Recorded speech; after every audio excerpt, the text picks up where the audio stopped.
once believed to be cancelled Avatar The Last Airbending fighting game has just dropped a trailer, and this trailer has got me quite excited. The game is slated for a 2026 release, and it seems like this is the year for fighting games. We have Marvel took on Invincible Versus and now an Avatar fighting game on the line.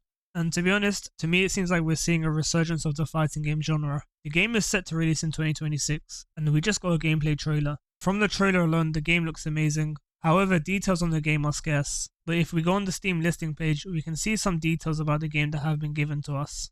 Avatar Legends, the fighting game, is a fighter rooted in the spirit of elemental mastery, designed for both newcomers and veterans. It channels the energy of classic fighting games while breaking new ground in movement, style and combat expression. Built with a focus on fluidity, responsiveness and online integrity, the game invites players to discover what it truly means to fight with purpose.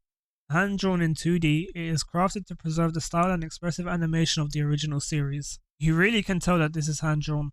The game looks exactly like the series, and seeing the dedication and effort the team is putting behind the art of the game has me excited and hopeful. Now, moving on to the key features that we know. 12 playable characters at launch, with many more released via a seasonal model. Although it is standard for fighting games to release with a larger roster, this is understandable. It's a smaller release created by a smaller dev team, and knowing that they're going to support this game long term with a season model, this is a good sign for the future. Selectable support characters influence your fighting style and grant special moves. It seems to me that the game is going to have a tag fire-like mechanic. Since they're support characters, I'm going to assume we won't be able to play as them, but it will probably work something like Sidekick in 2XKO. Unique flow system with movement-centric gameplay. Until we see proper gameplay, we can't truly know what this means, but I'm excited to see how the movement will play out in this game. Single player campaign with an original narrative. This is really nice to see. Single player campaigns will draw in a crowd of casuals, and the fact that it's going to have an original narrative is a big bonus for Avatar fans. As a big fan of the series, I'm really looking forward to seeing how this fits into the wider Avatar universe. Combo trials and a gallery mode. This is kind of expected of fighting games nowadays, so it's not really a big detail. Best in class netcode and crossplay. Now this is a very big claim.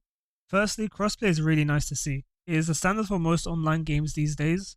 Having crossplay will definitely keep the player base active, and you'll be able to play with friends across multiple platforms. Best in class netcode. Now this is a big statement to make. A lot of people have considered 2XKO's netcode to be a big step up from previous games, so it'll be interesting to see how this game compares to that.